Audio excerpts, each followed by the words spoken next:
Let's talk about estimating a proportion. Because I felt like we were going to have to leave something out due to a time limitation, I had skipped over proportions earlier, but now things seem to be going a little bit better, and I think we have time to talk about how we would estimate a proportion. I've put a problem out of our textbook up on the screen. Let me read it to you real quick. In a survey of 3,005 adults, so that would be our N, 3005. And to just give you background information, they were 57 to 85 years old, but that won't count in the computation. It was found that 2,455 of those adults have to take at least one medication daily. Now we want to construct a 90% confidence interval for the proportion of adults in this age group that will take one or more medications daily. And this is how we could go about this. Why don't we let X equal the number in our sample that take meds.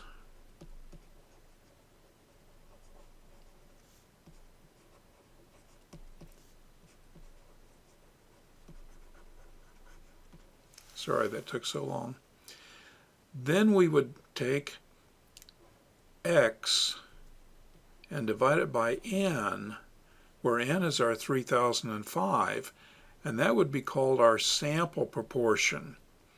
So that would be called the sample proportion, and let's just call that P and put a little hat over the top of it. Now we let P, I think I'll write that over here, without a hat, P is equal to the population proportion. Now that's what we want to estimate. We want to estimate P, but easy to find is P hat. Now we would call P hat a point estimate. So I'm going to write here that P hat would in all likelihood be pretty close to P, but there's no reason to think it would be exactly P. And what we really want is a confidence interval. And at this point we have some experience with confidence intervals, and so we know we want a left hand and a right hand endpoint that will contain with a given confidence the value of P. Now a 1 minus alpha confidence interval estimate of P, without deriving this, I'll just tell you is going to be P hat plus and minus a margin of error. Now I'm sure there's nothing in that surprised you, because we've been doing confidence intervals, and so you would expect that.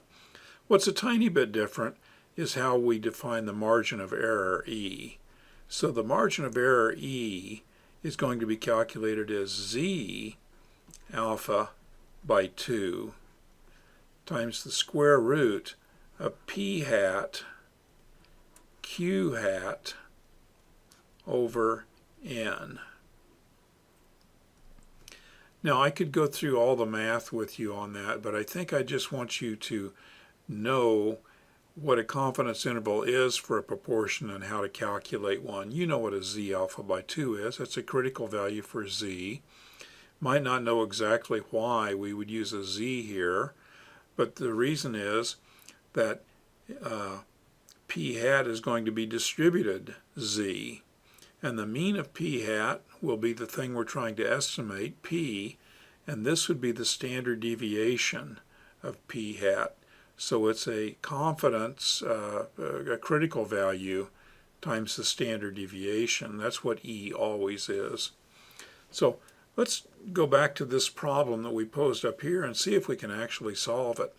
So we'll write down as many things as we think we need to. N is equal to 3005, and X, the number that we're taking medications, was 2455, and we wanted a 1 minus alpha confidence interval, and that was equal to 90%.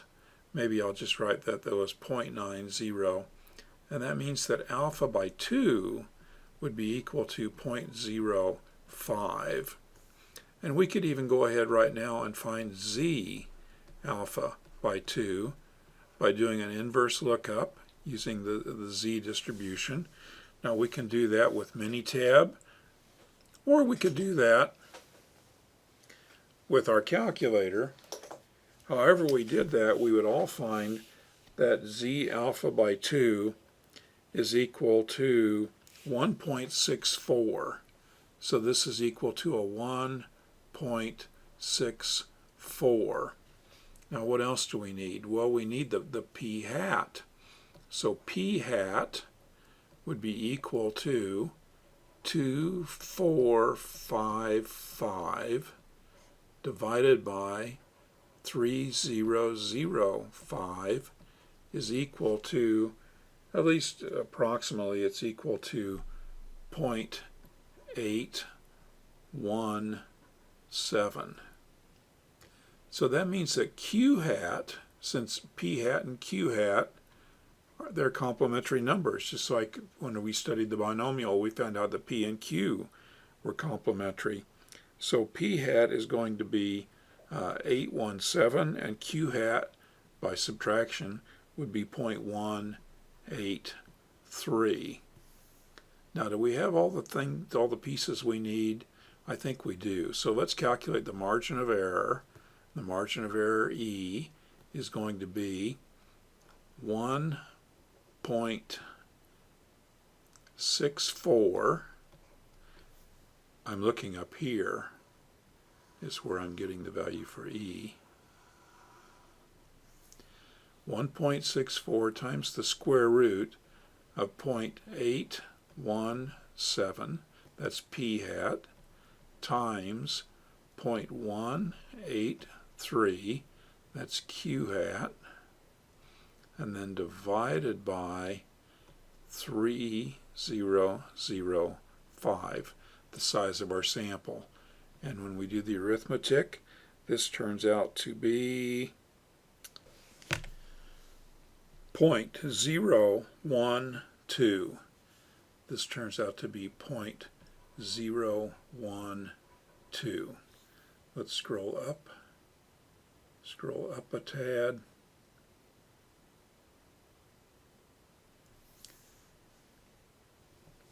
So then the 90% confidence interval estimate of P is P hat plus and minus E, which is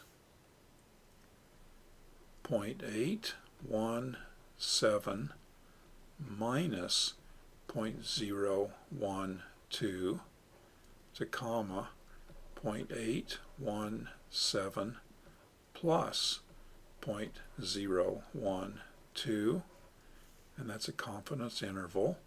And then we would want to do the arithmetic, and I would get 0.805 to comma 0.829. So that's a 90% confidence interval estimate of P. The proportion of people in that older demographic that take at least one pill each day. So you see how that goes. Thank you for your attention. Have a good evening.